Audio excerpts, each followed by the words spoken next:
Uh, Good evening, everyone. I would first like to thank the Executive Committee of AORA for first organizing and then conducting the AORA fellowships. Thank you, everyone.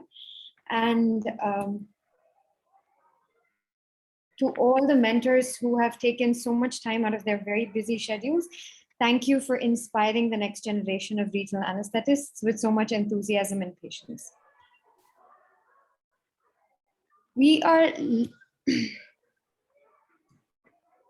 My topic today will be regional anesthesia for clavicle surgeries. My mentor is Dr. J. Balavenkat, Academic Director and Department of Anesthesia, Ganga Hospital.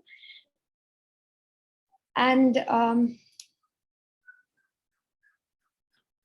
hello, sir, 1 second.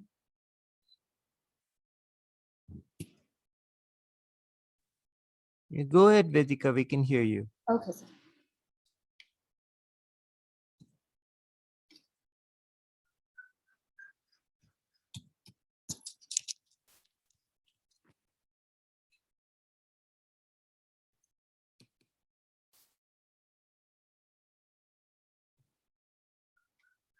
So the first thing that Balavenkat always mentions is that regional anesthesia is a very young field and that there is so much that we don't know yet.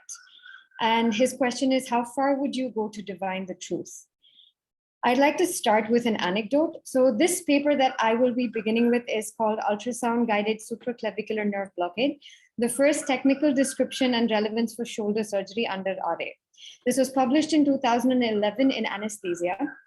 And long story short, until then, there was no literature on the select supraclavicular block.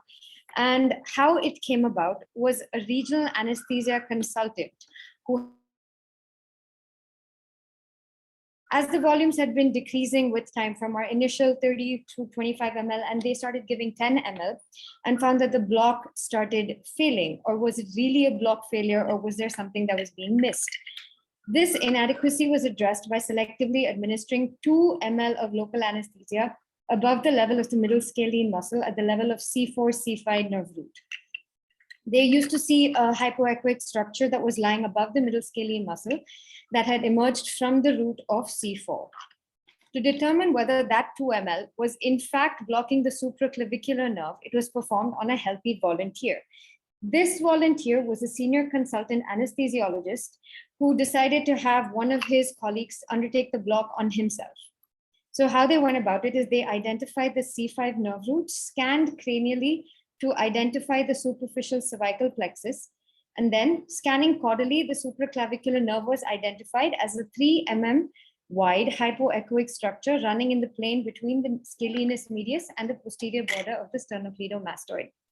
They also used a nerve stimulator with the settings of 0.3 milliampere at 1 hertz frequency to elicit paresthesia over the cape of the shoulder.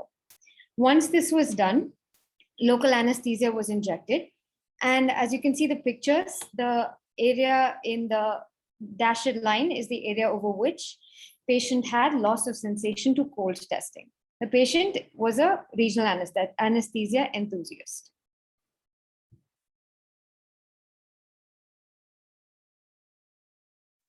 So beginning with the topic proper, starting with nerve supply of the clavicle, the cutaneous innervation. This is a picture taken from AORA. Anteriorly and over the back, you have just 2 nerves, supraclavicular and axillary nerves, providing the cutaneous innervation. Then muscular attachments. Over the lateral edge, you have the trapezius muscle. Lower inferior, attached to the inferior end of the clavicle, it is the deltoid. Coming inwards, pectoralis major muscle, sternocleidomastoid, and the muscle that is not visualized but is seen over the inferior surface of the clavicle is the subclavius. Osteotomal innervation. This is possibly the most important innervation that needs to be remembered and covers all the nerves that innervate the clavicle. So on the medial end, you will notice that I've mentioned the spinal accessory nerve. The contribution of this nerve is still not exactly confirmed, and there is still controversy regarding its role, but I'll come to that a little more later. All the innervations of the clavicle come from the anterior primary rami of C3 to C7 spinal nerves. Over its anterosuperior surface, the bone lies just beneath the skin and is hence considered a dermal bone. I'll be focusing a little on the clavipectoral fascia because the clavipectoral fascia block will play in later. What I've mentioned here is in the pectoral region, there are two main fascias, the superficial fascia and the deep thoracic fascia. The deep thoracic fascia divides into three separate layers, the pectoral, which is the superficial most, clavipectoral, which is intermediate, and exothoracic, that is deep. The extent of the clavipectoral fascia is as follows. Superiorly, it encircles the subclavius muscle and the clavicle and meets on top. Medially, it fuses with the external intercostal membrane over the first two rib spaces. Inferiorly, it splits around the pectoralis minor and merges in the axilla, forming the suspensory ligament of Spence. Laterally, it meets at the coracoid process. And what is to be a very important part that has to be remembered here is that all the nerves that supply the clavicle penetrate this fascia, and the clavipectoral fascia completely surrounds the clavicle. This is a picture. Clear diagram. Yeah. Here you have your pectoralis minor muscle that is covered in the clavipectoral fascia in green. You can also see it circles the subclavius muscle as well as meets above the clavicle. This is the pectoralis major muscle. Before we move into innervation details of the individual nerves, I'd like to cover general considerations of innervation. Hilton's law has been around since 1863, and I've mentioned, and the exact quote is written here. Simplified, the nerve supplying the muscles extending directly across and acting at a given joint not only supply the muscle, but also innervates the joint and the skin overlying the muscle.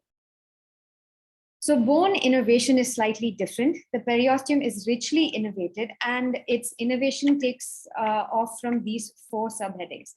Branches that supply the periosteum under muscle layers are muscle areas of periosteum, and they're supplied by the motor nerves that supply the muscle itself. Similarly, branches of that supply the periosteum that are near the joint are capsule adjacent areas, and the joints and the nerves supplying the joint supply these areas. And so too follows for cutaneous supply as well as for the nerves that supply the periosteum near nutrient foramina areas. So an examples from other areas that I can quote, but what is high yield here is that a motor or a muscle nerve is in reality always a mixed nerve. So when you have a nerve supplying a muscle, it is not just supplying motor nerve, it is also supplying sensory to the periosteum. Similarly, a cutaneous nerve will also provide osteotomal supply. So for the clavicle, the muscle areas are supplied by subclavian nerve, spinal accessory nerve, trapezius branch of cervical plexus, and lateral pectoral nerve. The capsule adjacent areas are supplied by the suprascapular nerve, muscle-free areas of the medial and intermediate supraclavicular nerves, nutrient foramina areas of the lateral pectoral nerves. Joint innervations are predominantly by the suprascapular nerve and partly by lateral pectoral and nerve to subclavius. So in short, to summarize, these are all the nerves that are involved in innervating the clavicle. The caveat here would be spinal accessory nerve. We're not still sure if it provides sensory innervation to the medial end or not. The clinical relevance is there still exists a controversy as to the sensory innervation of the clavicle. It receives contributions from the brachial plexus and the cervical plexus. This is the most important thing to remember. And the sensory input provided by the spinal accessory still remains to be confirmed. Considerations that have to be kept in mind in clavicle fractures are if there are any associated head injuries, if there are any thorax injuries leading to a pneumothorax, multiple rib fractures, flail chest, which would impact your choice of regional anesthetic. Brachial plexus involvement, always check the neurological status prior to a regional anesthetic approach. If the brachial plexus root avulsion has occurred and enough time has passed, you could be in a situation where you end up giving a total spinal. Regional anesthesia approaches to clavicle surgery. You have plexus blocks, which include interscalene, superficial cervical, selective upper trunk blocks, and selective supraclavicular and upper trunk blocks. Facial plane blocks would be clavipectoral, cervical plexus block. The cervical plexus innervates muscle, joints, and skin over the anterior neck. It is formed by the ventral rami of C1 to C4. The rami form a root called the ansa cervicalis that send branches to the intrahyoid muscles. The cervical plexus block is given at the level of C4 vertebra. Basically, the deep cervical plexus can be given here and can also be given lower down for intermediate and this is the area of analgesia provided by a cervical plexus block. The different fascia of the neck divide whether we are giving a superficial, intermediate, or deep block. So this fascia on the topmost, this is the sternocleidomastoid. Behind the sternocleidomastoid, the posterior layer, you will have the investing layer of deep cervical fascia, and the facial layer over the middle scalene muscle is your prevertebral fascia. The superficial block is given above the layer of the investing layer of deep cervical fascia, that would be here. Intermediate is between the two fascial layers, that is between the investing layer and the prevertebral layer, and deep blocks are given below the prevertebral fascia. So superficial, intermediate, and deep cervical plexus nerve blocks. This is the distinction that we use. This is the sonoanatomy at the level of C4 vertebral body. This is the sternocleidomastoid, the middle scalene muscle, and this is the plane of injectative local anesthesia.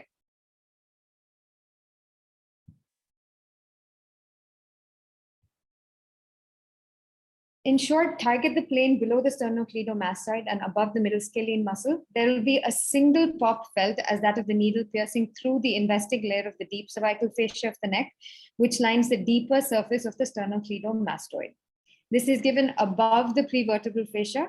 In order to anesthetize the lateral end of the clavicle, the brachial plexus block is also needed. Phrenic nerve involvement to some degree is invariable. This used to be considered a dogma, but now there is a lot of doubt surrounding this statement. This is an article published in the Journal of Anesthesia in March 2020. In this study, an intermediate cervical plexus block was performed at the level of C4 to C5 using a dose of 0.2 ml per kg, which amounts to 12 ml for a 60 kg individual and almost 15 ml for a 70 kilogram individual. So the block was given, and this was used with the presumption that this volume and concentration of ropivacaine would be enough to block the phrenic nerve if ropivacaine directly contracted the phrenic nerve. 20 patients had been studied, and not one of the 20 patients showed any partial or complete ipsilateral hemidiaphragmatic paresis at either 30 minutes or 60 minutes after intermediate cervical plexus block. They assessed both clinically as well as with an ultrasound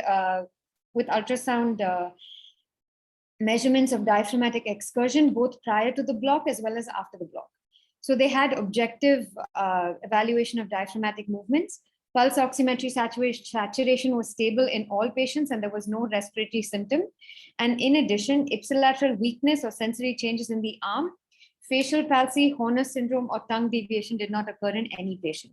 Meaning in none of the patients, the interscalene area of the brachial plexus was not involved, recurrent laryngeal nerve was also not involved, nor did the drug reach the stellate ganglia. In this study, their discussion went along the following lines, and the main things to take from there could be that it did not produce ipsilateral hemidiaphragmatic paresis in any patient. The intermediate cervical plexus block is considered an interfascial plane block targeting the posterior cervical space between the sternocleidomastoid and the prevertebral fascia. The cervical plexus is located in a space between the middle scalene and the longus capitis at the level of C4. And at this level, it is located beneath the prevertebral fascia. This is where we give the deep block. The four superficial branches of the cervical plexus then cross the posterior cervical space after piercing through the prevertebral fascia. This is where the intermediate cervical plexus block is given. And this is the target area for drug deposition in this study.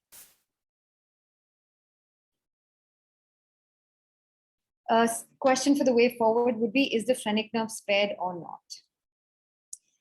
The next is the interscalene brachial plexus block, something a lot of us are possibly familiar with.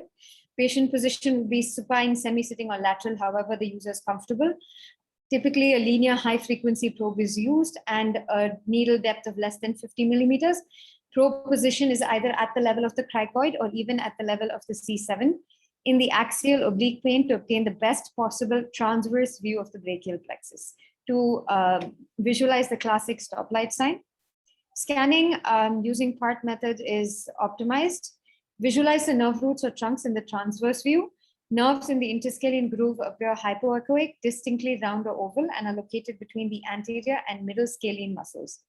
The IJV carotid artery are visualized medially, and if at the level of C7, the vertebral artery is visualized. Complications would be phrenic nerve palsy, Horner syndrome, intravascular injection into the vertebral artery, epidural or spinal injection, or injury to the nerve roots. Here you can see this is the phrenic nerve and how close it is to the C5 and C6 nerve roots, which are the target of most of our interscalene blocks. So a few studies have been done, a lot of studies have been done regarding how phrenic nerve blockade incidence can be decreased. It's 100% involvement of phrenic nerve in landmark guided approaches. So studies conducted decreasing the volume down to 5 ml, the low volume group. Still the incidence remains 45%. Lower down interscalene block at the level of root C7 supposedly brings down the incidence to 13% in this study. And another study attempted to arrive at the minimum effective anesthetic volume of ropivacaine, MEAV 50 of ropivacaine, which is 2.9 ml, and the MEAV 90 was around 3.6 ml. So hardly 4 ml theoretically is needed, according to this study, is needed for effective interscalene blockade. These are the tactics that Admir Hadzik's second edition has mentioned. One, decreasing the volume, depositing the drug lower down in the neck, changing the approach to a supraclavicular, or using a suprascapular nerve block, plus or minus an axillary nerve block if the shoulder is the site of anesthetic involvement. Next, coming to the selective upper trunk block. It is a regional anesthetic technique targeting just the C5, C6 superior trunk.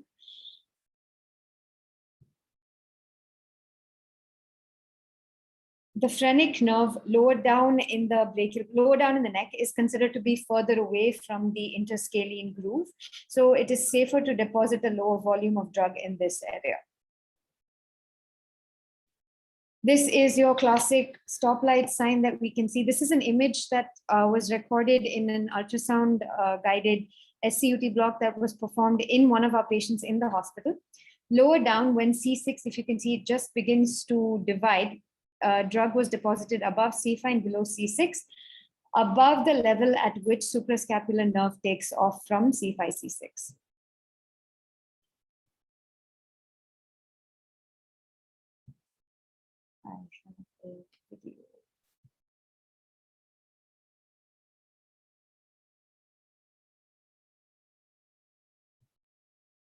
This is a short video of a superior selective upper trunk block done for a patient who was undergoing shoulder arthroscopic procedure.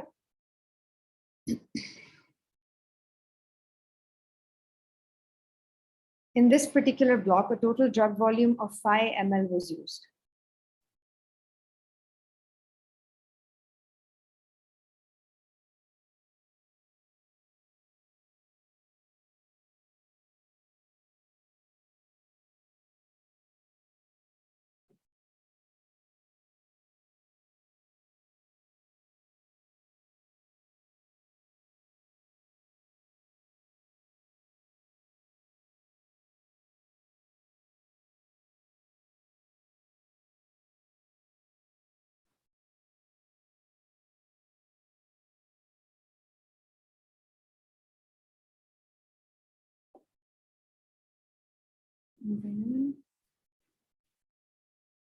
Something that can be looked out for when giving the selective upper trunk block is any vessels that cross the path of your needle trajectory.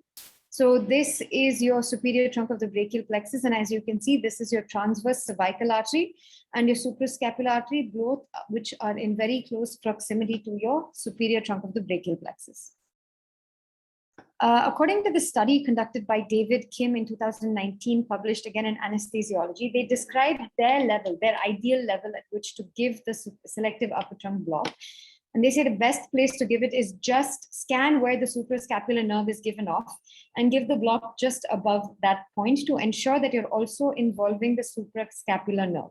The study was performed for shoulder surgeries, but even in clavicle surgeries, its role is needed as the suprascapular nerve provides sensory innervation at the acromioclavicular joint.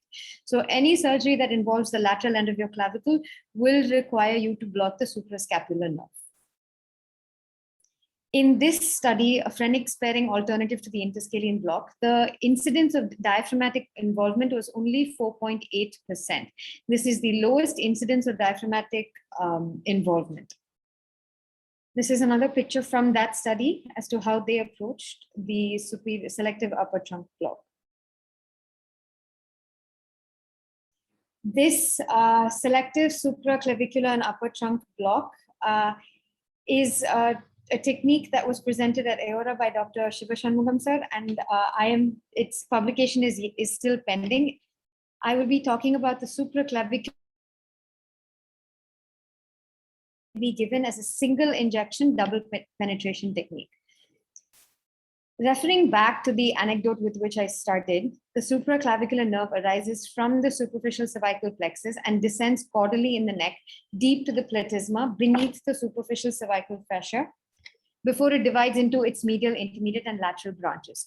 You cannot provide anesthesia to the clavicle without involving the supraclavicular nerve. The first study to describe this method, where C5 nerve root was identified, scanned cranially to identify the superficial cervical plexus. They then found the 3 mm hypoechoic structure above the middle scalene muscle, and 2 ml of local anesthetic was deposited above it. This is the sonoanatomy diagram taken from the study.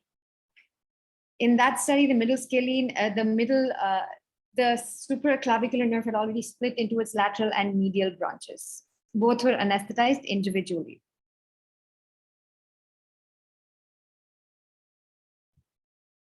In a letter to the editor by Louis Fernando in Anesthesia for entitled Anesthesia for Clavicular Surgery, they mention again that selective suprablock is the key. It published in 2014 in Regional Anesthesia and Pain Medicine.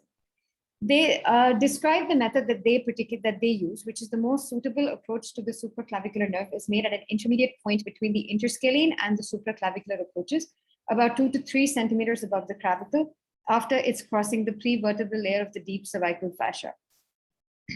At this point, the supraclavicular nerve can usually be identified as a single nerve just before giving off its branches. Thus, an injection distant from the phrenic nerve and at different fascial compartments is possible.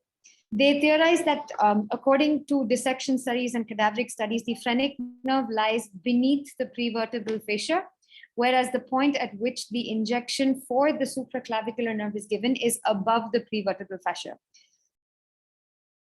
So hence, drug deposited around this nerve does not reach the phrenic nerve. Additionally, the authors also mentioned that the approach that they use for clavicular surgery is just 2 ml at the supraclavicular nerve, as well as 8 to 15 ml in a supraclavicular approach to the brachial plexus, thus decreasing the incidence of hemidiaphragmatic palsy a great deal. Ultrasound, this is the study that I began with, the ultrasound-guided supraclavicular nerve blockade, first technical description and the relevance for shoulder surgery under regional anesthesia. Summing up, there are 2 fascial layers. There's the prevertebral layer anteriorly, beneath which lies the brachial plexus, and the phrenic nerve, which lies anterior to the anterior scalene. The deep investing layer of the cervical fascia posteriorly, beneath the posterior border of the sternocleidomastoid, above the facial covering overlying the middle scalene. Between these two is where you give an intermediate cervical plexus block. In selective supraclavicular and selective upper trunk block, Identify the upper trunk just above the level of where the suprascapular nerve takes off. Deposit drug of choice below and above the upper trunk. Redirect the needle till it lies at the lateralmost junction of the middle scalene posteriorly and sternocleidomastoid anteriorly. Deposit drug of choice there. Usually 2 ml is what studies have described as being enough. Then finally, coming to clavipectoral fascia plane block. It's a newer technique discovered in 2017 by Valdez. This block aims to create a field block around the clavicle that involves all the nerves innervating the clavicle. For that, the local anesthetic drug must be deposited on the medial and lateral third of the clavicle between the fascia around the clavicle and the periosteum of the clavicle. So your local anesthesia has to completely coat and surround the clavicle. The deposited drug surrounds the clavicle, involving all the nerves piercing the fascia to enter the clavicle. The efficacy of the block is dependent on the integrity and the continuity of the clavipectoral fascia, which can be lost in open clavicular fractures. Also, with post-traumatic or post-surgical healing processes involving the formation of fibrosis, scar tissue, and multiple adhesions around the bone, which can distort these tissue planes. Hence, the clavipectoral fascia block may not be entirely effective in cases of revision surgery, implant removal, or when the time between trauma and surgery is delayed. It can be used for fractures on the medial and lateral third of the clavicle, but only can be used as surgical anesthesia if fracture is on the mid shaft. This is the image taken from the article.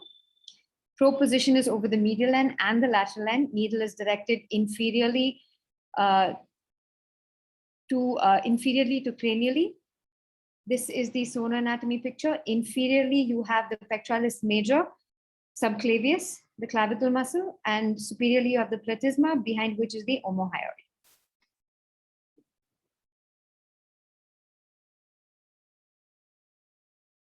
This is another picture of sonor anatomy and a patient taken from Dr. Karthik's article, where you can give the clavipectoral fascia block both in a transverse as well as in a sagittal plane.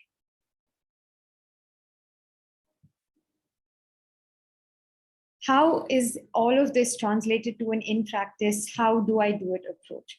So if you have a patient with a mid-shaft closed undisplaced fracture of the clavicle, the first block of choice could be a clavipectoral fascia plane block. The patient does not have to be moved. It does require multiple injections, but it's a fascia plane block and you will need about 20 ml of local anesthetic. There is no chance of diaphragm involvement. So even patients who are obese and have difficult neck anatomy or have a cast, this can be easily done. It requires multiple injections. If the facial planes are discontinuous, it can result in a patchy block. There is a modified clavipectoral fascia block wherein if there is a break, you can give a third injection over the medial middle end of the clavicle, but that requires an extra 10 ml and can be painful when deposited over the fracture site. If it's a medial third fracture, block of choice would be selective supraclavicular and upper trunk block. The one thing to remember about the medial end is that it can still have crossover supply from the opposite cervical plexus. So it has to be infiltrated over the skin and the periosteum, either by the surgeon or by the regional anesthetist. And finally, for fractures of the lateral third, similarly, SCUT block is the best option. So necessary information to always get prior to going in for any clavicle regional anesthesia technique. How old is the fracture? How did it occur? Are we looking at any other head injuries, thoracic injuries, distorted anatomy? Surgical fixation, if it's a pinning or a wiring, are they approaching? Sometimes wiring can be done from the lateral end. Plating, implant exit, or revision surgery. Positioning of the patient, beach chair, supine, or semi-recumbent is the usual position. If you're giving an interscalene block, basal-gyrus reflex is possible and patient should not be volume depleted. Age of the patient and associated comorbidities. If the patient cannot tolerate 25% decrease in lung volume, an interscalene block should be given with guarded use.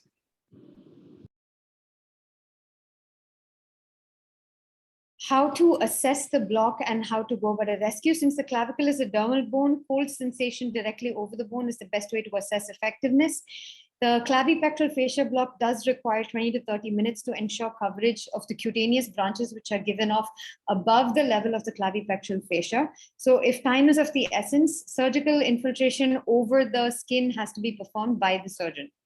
If there is breakthrough pain and it is isolated to one point, the surgeon can themselves infiltrate in that area.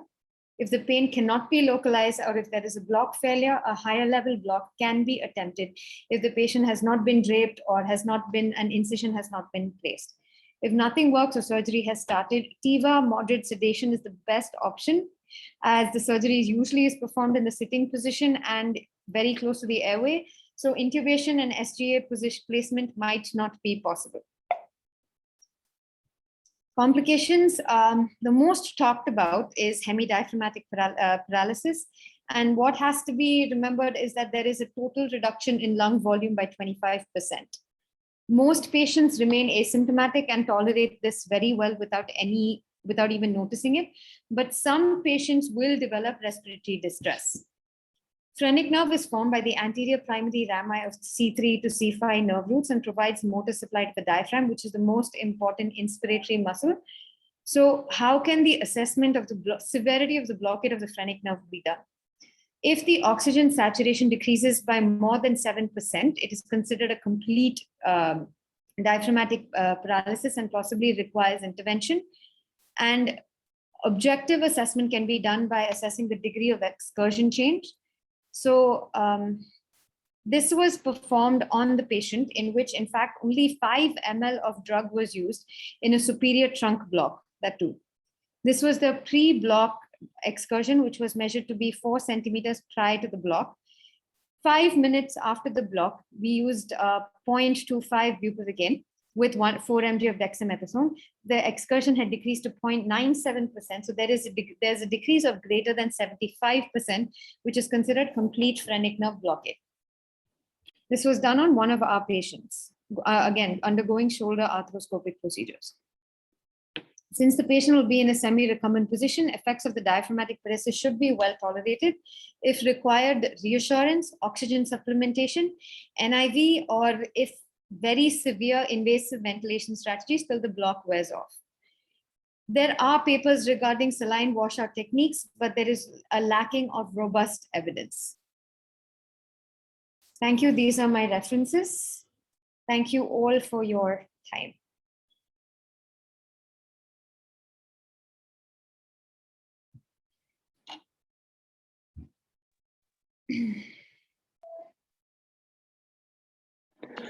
Vedhika? Yes, sir. Number one, though you're from the same institution, would like to thank you for presenting it very flawlessly. I'm sure the experts are there to ask you more about it, but I was happy the way you have done your slides and the way you have presented. I compliment you for that. And now, probably you will have a barrage of questions from the experts, which I'm sure will help us to learn more about the thought process of various factors across the country. Thank you so much. From my side, I think your presentation was good. Thank you so much. Hi, Bala sir. Nice to see you. Oh, Amjad, I've never seen you so colorful in the life. You always say that, sir. No, not that. The shirt that you're wearing today is very, very colorful. I hope it's not too bright. Yeah, Vedhika, in terms of presentation, that was excellent. I echo Dr. Bala's thoughts that your presentation was very nice. Some of the slides were slightly crowded, and I'm sure you could improve on that, but your general presentation was quite excellent. Personally, this is a very, very complicated topic. There are, I mean, of all the bones in the body, I think it's still very unclear what exactly innervates the clavicle. And I'm sure if you've gone through most of the papers, you'll see that there are a lot of opinions. The anatomical studies are rather old. They don't really give a clear picture as to what we are supposed to block. Yes, sir. there was one nerve that I think you failed to mention, which again, we can always argue about this. But there is some inclination in literature about the long thoracic nerve also innervating the clavicle. Okay, Yes, so that is one nerve. Okay, I'll just ask you one question. You mentioned the spinal accessory nerve throughout your talk. Do you know how to block it with ultrasound? no, sir. I Do you, don't have this do you final have any idea where it is? I know it's an unusual nerve, but it's actually very easy to find. In fact, in one of your ultrasound images, it's pretty much the area. So the spinal accessory nerve is kind of cutaneous just above the middle scalene muscle, and it heads towards the levator scapulae. All right, so it's somewhere around that area. I mean, you can see it if you scan very closely. It's cutaneous as it heads towards the trapezius. So you might want to have a peep. It was somewhere close to, I think you had depicted some other nerve around that area. So it's somewhere around there. It's where you depicted the supraclavicular. Okay, So it's a lot more lateral as you head towards the trapezius and you go behind the neck. So if you scan it, you can get it there. okay. So what do you practice in your hospital for clavicle surgeries? What do you do? Have you ever done these blocks for your surgeries? Do you look forward to an awake clavicle surgery?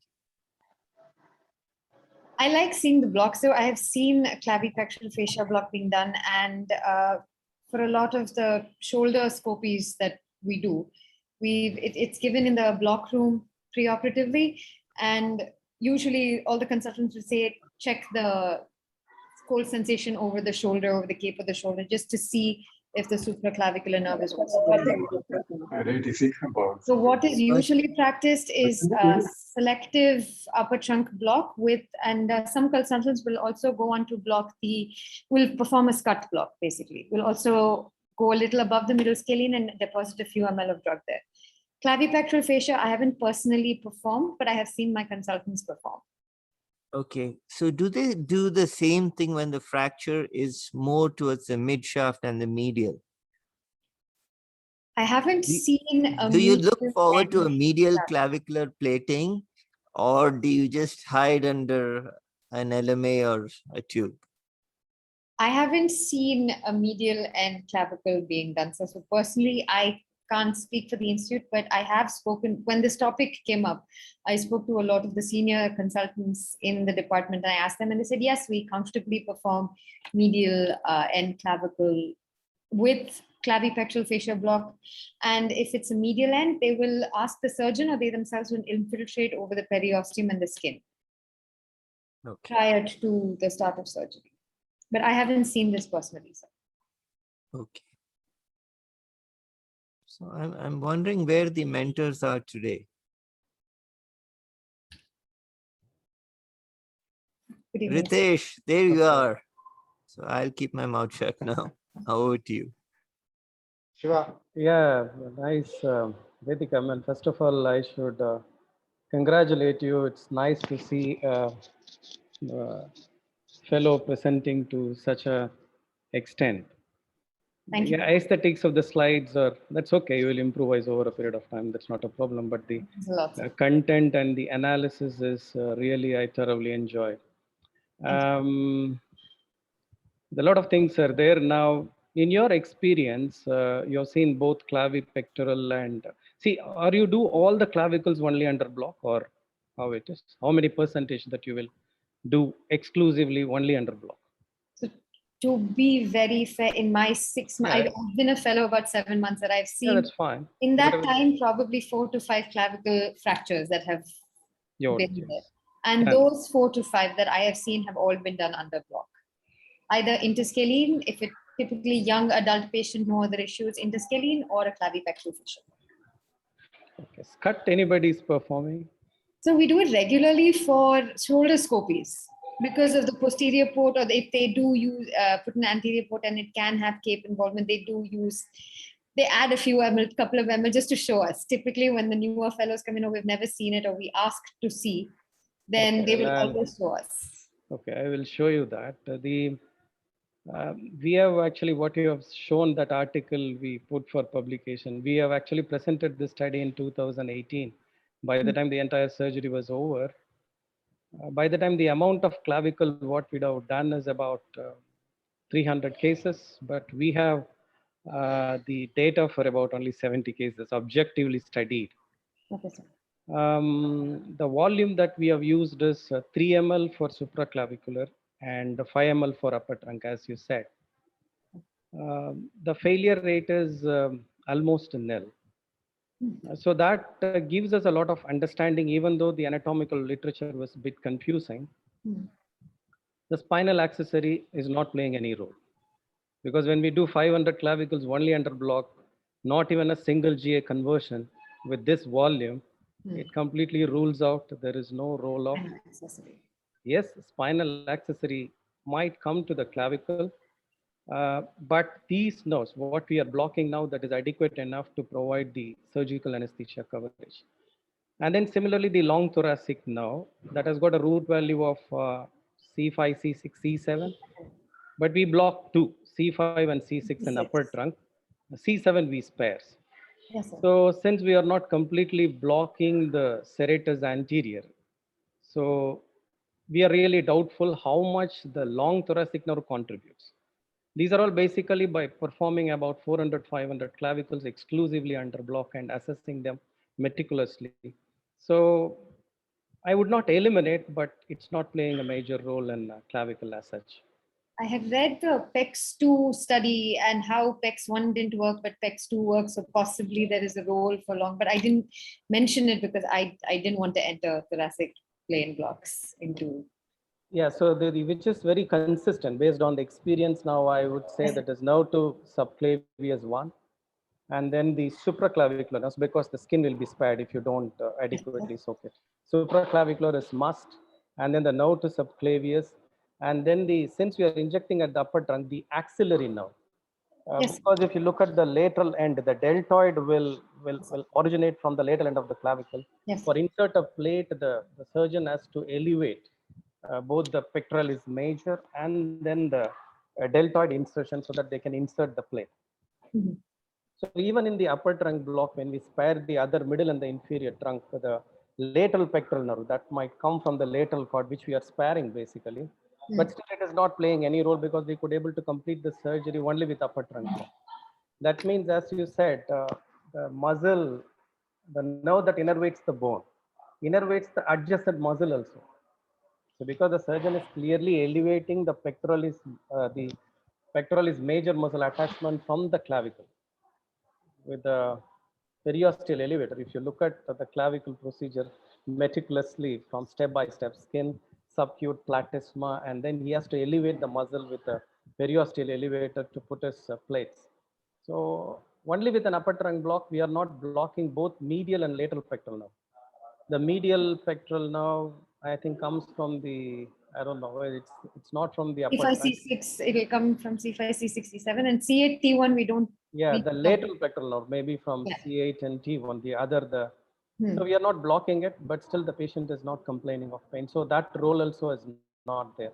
So effectively it is nerve to subclavius, axillary, because the lateral end, even when they're putting a wire, see the acromioclavicular joint, when we do the tension band wiring, we do under scud block. So that there are a lot of manipulations and then the pins through the deltoid muscle. So that time also, so axillary nerve also plays a significant role, especially in the lateral acromioclavicular joint innervation. So we consider these 3 nerves are critical for a clavicle, and scud block perfectly satisfies all these things. Because one of the very important article that you missed, selective C5 nerve root injection by Dr. Sandeep for clavicles. So okay, you're missed in your literature search. We have done a supraclavicular and upper trunk, but our own faculties, they have refined it even more further.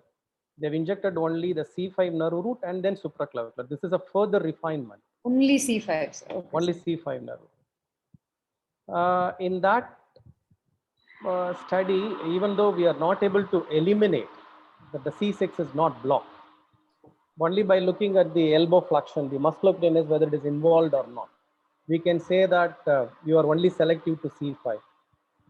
So in that study, about 50% of the patients only had musculocutaneous nerve involvement. So that is even more selective, but their failure rate is about 30 to 40%. They need a bit of supplementation. But in SCUT block, there is no supplementation requirement, there is no failure. So the SCUT is a more complete site-specific regional anesthesia strategy for clavicle. Okay. C5 nerve root, yes, but 30-40% of the people might require a bit of sedation and supplementation. So this is what I wanted to contribute to Thank you, sir. the discussions and anything else. I mean, So Wait. Veena, I had, Yeah, ma'am, please carry on. all right. No, since the video is not on, I probably can't raise my hand and say that probably I'm talking now. Well, two thoughts. One is, as Dr. Siva just mentioned, you go more and more selective, maybe C5. Sometimes I ponder whether the neck is such a watertight compartment. I know we can reduce on the volume, but I guess neck is tight enough even for that volume to percolate somewhere and pick up. So I'm not too sure whether we are dealing here with an extremely watertight compartment, at least at the root levels. That was one thought. Now, second, I know I'm deviating a little away from fracture clavicles, but if you know a superficial cervical block, where else could you apply it? In what other surgeries, ma'am? As an anesthesiologist, where else could you apply it? Bilaterally for superficial, bilaterally for thyroid surgeries, lymph node dissections, Yes. tracheostomies, Yes. any neck dissection procedures can provide analgesia. Yes. Yes. In any age group, yes. And maybe something as simple as an internal jugular vein cannulation. Yes, Because ma'am. the stitches and everything do hurt and pull a lot afterwards. Yes, So maybe you can keep that patient comfortable later on with a simple block, yes, ma'am. such as what you said. Vedika, Yes, sir. will you for a thyroid surgery, you told that you will go for a cervical plexus block. So which approach, if you are giving bilateral, which approach will you prefer? The superficial, the intermediate, or deep? The intermediate provides better analgesia than superficial, but I would find superficial more comfortable. Bilateral. Because it's only one article Yes, sir. which says that the phrenic nerve is not involved, right? But I will not dare to go give a bilateral intermediate. I will not dare to do that. So if I want to give a bilateral for a thyroid surgery, I will prefer giving a superficial cervical plexus, not the intermediate. Yes, sir. And the best way to give a superficial cervical plexus, I prefer, if I want to give a bilateral, I go by a landmark technique. That is the best way to give a superficial cervical plexus. Even with ultrasound, maximum time it happens that you land up injecting on intermediate plane. Okay? Yes, sir. Right? Yes, okay. sir. Thank you, sir. this is the Yeah, Shiva, please. Yeah, this is the video about the SCUT. Basically, how it. This is the pre-block. So musculocutaneous is intact, and the radial, median, and then the ulnar, everything you can see. The post-block, the dermatomal extent is this. So you cannot flex the elbow, the musculocutaneous nerve is gone. The shoulder axillary has gone. But if you look at as all the intrinsic muscles of the hand, so the radial is full power, 2/2. The wrist extension is very well possible, but is not able to supinate on his own. Some fascicles of the radial nerve is blocked. So you need an assistant to keep it on supination. But in supination, the power is good for median. All the finger contractions, finger adductions and abductions are full power. So median, radial, ulnar is essentially spared. Only the musculocutaneous, the axillary, and the nerve to subclavius is blocked. So upper trunk you have already shown. So I'll just play one that how we do. You know, that's a C5 and this is a C6. Yes, sir. So we should be very careful in then depositing the local anesthetic in the connective tissue matrix. You should not go into any one of the dark hypoechoic circle. This is the upper trunk. This is the middle trunk. That's a C7 root. The moment you inject a local anesthetic, you can see the upper trunk is a bit swollen up. And then as post injections, if you scan down, you can see the anterior posterior division. This is the suprascapular nerve. When we come up, C5, C6 is separating. When we go down, joint to form the upper trunk and divides into anterior, posterior division, and then the suprascapular nerve on top. So this is a SPA arrangement, suprascapular, posterior division, and anterior division. So this is how we do the upper trunk block. So that's about the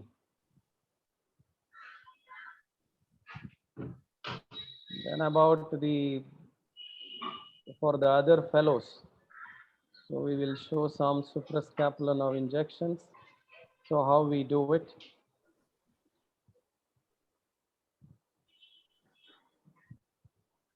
So this is the suprascapular nerve. And here the anatomy, let me see some other. This is the sternocleidomastoid muscle that ends. This is an anterior scalene, this is the middle scalene. And this group is the suprascapular nerve bunch. So this is the prevertebral fascia that is enclosing anterior and middle scalene. You can see the nerve roots here. That is an investing layer which encloses the sternocleidomastoid. This is an intermediate plane. And as we scan down, you can see the bunch. That is a suprascapular nerve. Anterior scalene, middle scalene, on top of the middle scalene, between the prevertebral layer and then the investing layer. Can you appreciate? Yes, sir. So just about few ml of local anesthetic, that is the suprascapular. And as you scan up, it goes to the C4 nerve root. So that is the C4 nerve root. This is the transverse process. That is the C4 nerve root.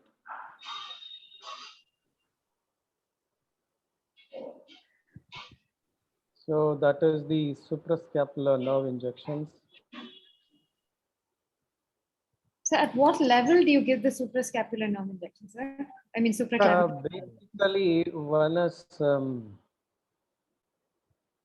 see, once you come into the ultrasound guided blocks, you're going to see the target. You see it here. Yes, sir. And you see it. So when you see it very clearly, I will just stop here. You assess, this is the sternocleidomastoid muscle, anterior middle scalene, and this is the suprascapular nerve group. As I scan down, you can see one artery is pulsating here. And then as we scan down, let us see whether we can see the phrenic nerve or not in this image. So we are scanning down, scan up, and then scan down. I'll just stop here. The phrenic nerve is here. This is the vessel that you saw. This is an anterior scalene muscle. This is C5, C6 nerve root. This is the middle scalene muscle. This is the prevertebral fascia that covers the scalene muscles. That is the investing layer that covers the sternocleidomastoid muscle. So where you are seeing a clearly identifiable group away from the phrenic nerve, then you inject. So this is classically lies about C6 or C7 level. Okay, So sir. we will not relate to any of the other structures. We see only the supraclavicular nerves in relation to the phrenic nerve where it is well separated, so that even while you're injecting itself, you know that your local is not spreading all the way. So we are not fixed to any reference point. Basically, you see the target and then other critical structures that you wanted to avoid. Then you choose the place. Okay, sir. That's the recommendation I would say, because even if I say C7, in some cases, if it is close to phrenic nerve, you should not be injecting, you should be looking for much better place. So you should not relate to any fixed bony reference point. That's what my point. So that's it from me. Yes, Amjad.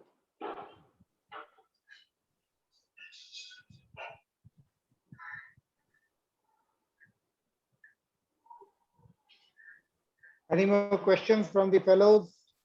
Usually Amit, you want to add something? Yeah, Fellows, Ritesh, I think there are a few questions. I saw Senthil typing some questions. Sorry. Senthil was giving And he's answer. asked. He Okay. was giving answer to your supraclavicular nerves. And Karthik has asked Shiva Yeah. on your video. Yeah. It's a supraclavicular nerve, Yeah. selective trunk of supraclavicular. On your video, he has just asked. Is it a supraclavicular nerve? Sir? Yeah, the video which you saw. Yeah. He's asking whether it was a supraclavicular nerve. Right, Karthik? Karthik, you can speak. Karthik? Yes, it is the supraclavicular nerve. See, as we go down, it will. By mistake, I Karthik. think you were telling suprascapular now. That's why I got confused. Yeah. Basically, yeah, he was. When you trace the upper trunk down, it's going to divide into anterior division, posterior division, and if you look at on top of at about 2 o'clock position, the superior most, lateral most is the suprascapular nerve. That is the way the upper trunk divides into 3 components. It moves more toward the subclavian perivascular area, just below the omoid. Yes. So that is a SPA arrangement. Suprascapular nerve, posterior division, anterior division. When you scan up, everything will join together from the upper trunk. In our hospital, we are all doing awake clavicle surgery only, sir. More than 98% clavicles we are doing awake only. Only especially pediatric cases, those who are not cooperative, because relatively position of the patient is comfortable. We are not even giving any sedation also, because we are preferably giving clavipectoral facial plane block. Sometimes what happens for lateral end of clavicle, suppose if you just give skirt block or interscalene superficial cervical plexus, and if their plan is just to put the nail, sometimes they are putting nail or some Steinman pin or something like that. So nail insertion is always from the medial side. It is not from the lateral side. So that time you will miss that medial end of the clavicle also is now going to get involved. So that just only 2 things are important in the clavicle. The periosteum of the clavicle is painful, and the skin over the periosteum is painful. If you just cover these 2 areas, so whatever nerves are supplied to the clavicle, that particular nerve at that particular trunk level is no need to block. You just have to create a field block where exactly the surgeon is going to operate. So that will be sufficient. So on the same principle, we are doing all medial clavicle also. Mostly medial clavicles are very rare. They are usually associated with some polytrauma or something like that, but sometimes only surgical entry will be there from the medial side for the lateral end of the clavicle or medial end of the clavicle. But we are doing medial clavicle also with the simply periosteal and skin infiltration. The clavicle fractures are commonest between middle third and the lateral third. The isolated clavicle fractures will not be from the medial end. And most of the time, 90% nailing from medial to lateral. For medial end clavicles, cut block will not work because the other fibers from the opposite side will cross over. You have to infiltrate skin 100% of the time. So medial end of the clavicle, you have to do a skin infiltration. So cut block will not work there because simply the other side, the supraclavicular nerves are going to cross over, and you need a subcutaneous infiltration for that. And medial and nailing requires this 100%. And one more important thing, all the clavicular innervation, mostly what we are blocking is at the level of C5, C6. Only when there will be suppose AC joint disruption that will come over the shoulder side. So that particular area, that particular joint is supplied by lateral pectoral nerve, which is having contribution from C7 also. Sometimes you will have some patchy kind of block when C7 is not getting involved. Maybe because of some muscular sleeve between C6 and C7.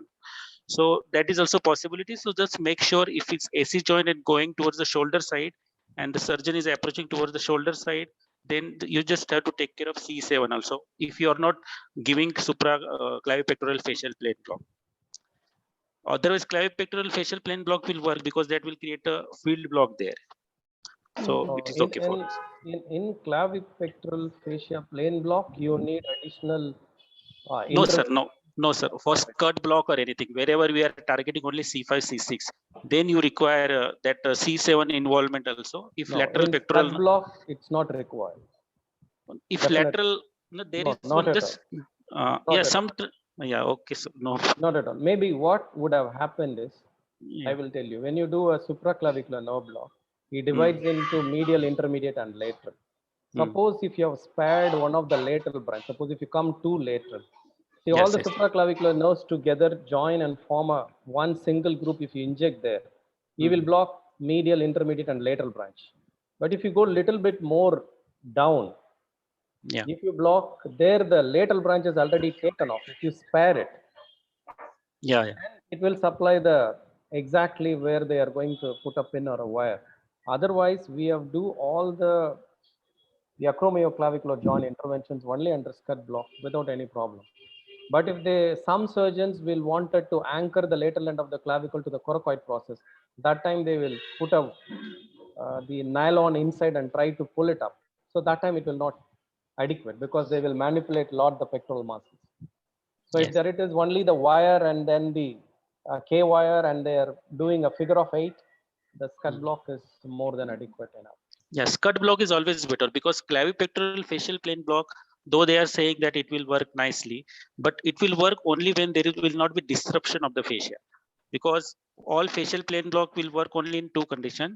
The integrity of the fascia should be there and the potentiality of the space should be there. If that is lost, suppose for comminuted fractures or revision surgery, or if the person is coming very late for the fixation of the fracture, that whole thing will become fibrous, or there will be some healing process will occur and we will lose that potentiality, and then clavipectoral facial plane infiltration will not move to the other side, and patient will have patchy effect. So clavipectoral facial plane block also have some limitations, that for that particular integrity and potentiality should be there, otherwise it will not work. Thank you. Thank you. Good evening, sir. Sir, I have a doubt. Last week, we had 3 patients of middle third of the clavicle fracture, which was displaced. And all the 3 patients, we performed scud block, followed by patient receiving Dexmed infusion of about 30 mics per hour infusion. And when, because during the first patient, when they were using the periosteal elevator to elevate the pectoralis major muscle towards the medial side, the patient was having discomfort. So I was a bit curious. So during the second case, I was watching their surgery step by step. So when they use medial side for placing the plate, while using the periosteal elevator, all 3 patients had some kind of discomfort. I will not say they had severe pain. It was able to manage with another additional 50 mics of fentanyl or something like that. But lateral end was very nicely covered, but the medial end is where patients had discomfort. So is it warranted to give either a PEC 1 or PEC 2 block? So far, we have not encountered. We have some that it is. Yeah. However, we say that it is only the upper trunk that supplies. Nobody knows it is exclusive. So some of the patients might have the nociceptive input through the middle trunk as well. So if you increase from the upper trunk, if you put little bit of local anesthetic on the middle trunk, will that solve all these problems? We don't know. But commonly, we have to give some amount of sedation, the procedural sedations. The routine, our practice is we use 2 milligram midazolam and 1 mics per kg fentanyl will be given before they start the surgery itself. We ensure that they are in Ramsay sedation score 2 or 3. That means they will wake up for call, otherwise they will fall asleep, because the procedure is very close to the head and neck area. It's not just the pain, the manipulation itself, they will continue to sense. The signal will go into them. So they need a good amount of procedural sedation. So that should be the integral part of any awake surgery. So for this, we have not commonly seen this, but in some patients we have encountered when the surgeons are manipulating more and they are not very gentle at the tissues. So that time we thought it could be a middle trunk we can contribute, or as you said, the pectoral muscles involvement might be, since we are not blocked, that may send a signal. But Yes. is it warranted in every patient? We have to look at it. That is very meager in our experience. Because the second patient, they really had to put a reducer to manipulate a lot to bring it in line. True. Yeah. Those because we are become more selective. This will not give an entire manipulation anesthesia. It will not be there. So those cases, yes, you have to add up systemic analgesics. Okay, sir. Otherwise, preoperatively, we have to better see the X-ray and Yes. go for A little bit of analysis and discussion with the surgeons, and you can put another 2 ml into the middle trunk as well. Okay, sir. Thank you so much. Yeah. So that you produce a complete brachial plexus or tooth or brachial plexus. Thank you, sir. Shiva sir, good evening. Amit here.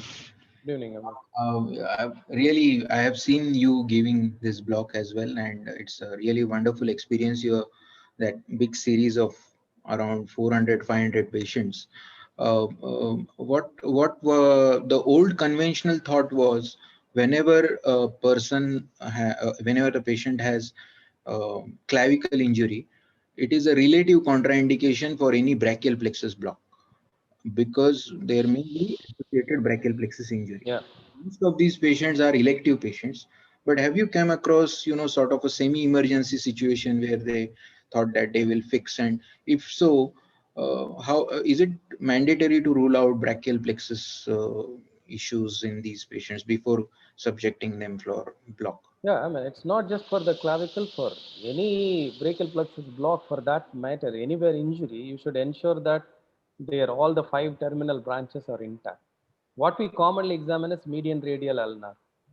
So that should be the integral part. The incidence is because it is close, but in the clavicle fracture, we have not commonly seen.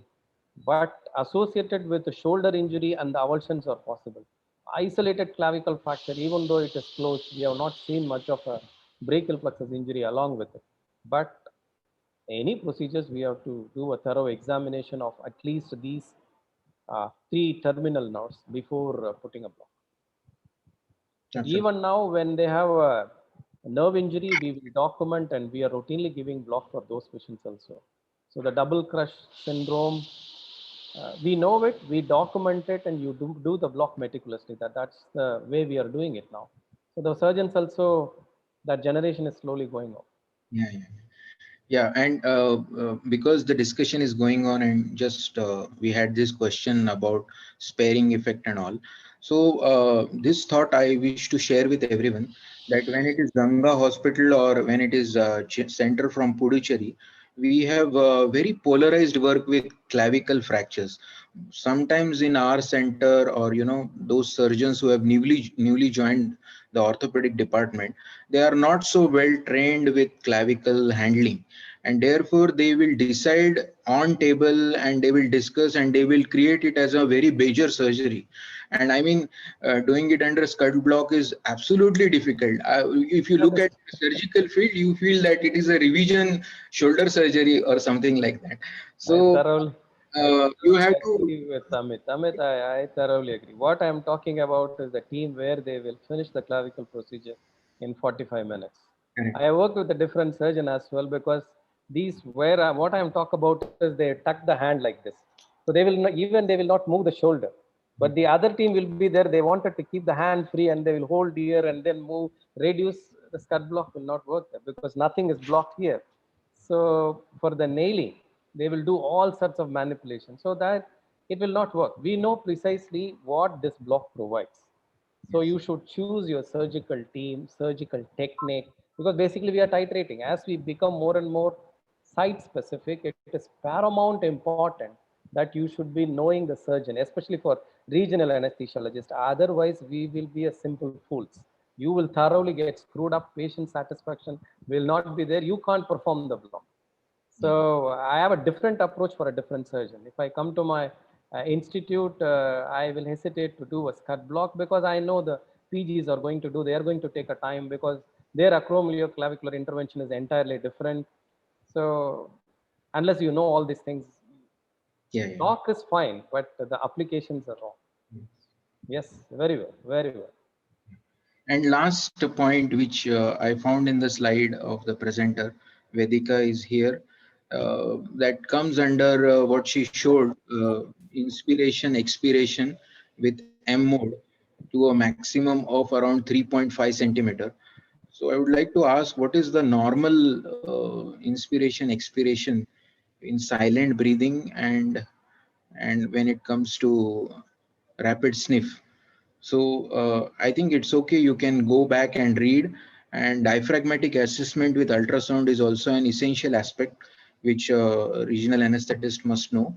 So normal quiet breathing, it is 18 millimeter or more, and rapid sniff, it is about 26 millimeter.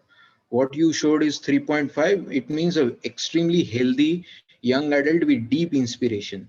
So you should have a endpoint how we are assessing the diaphragm, and so that it is reproducible.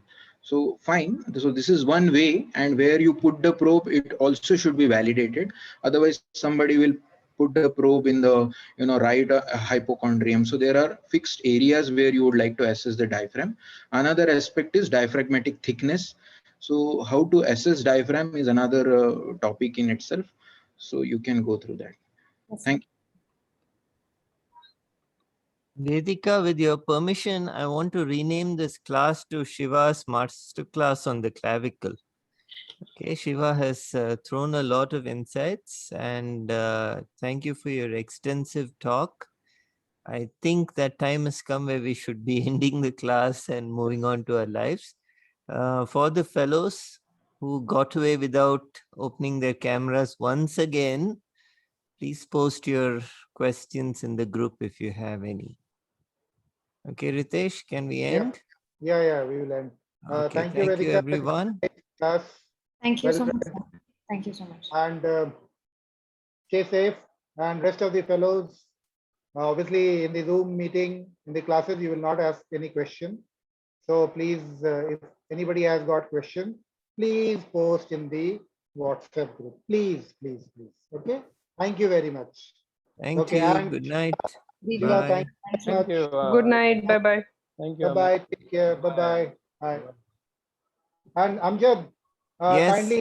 kindly upload previous class. All of them are already uploaded, and this one is going uploaded now because I have access to YouTube finally.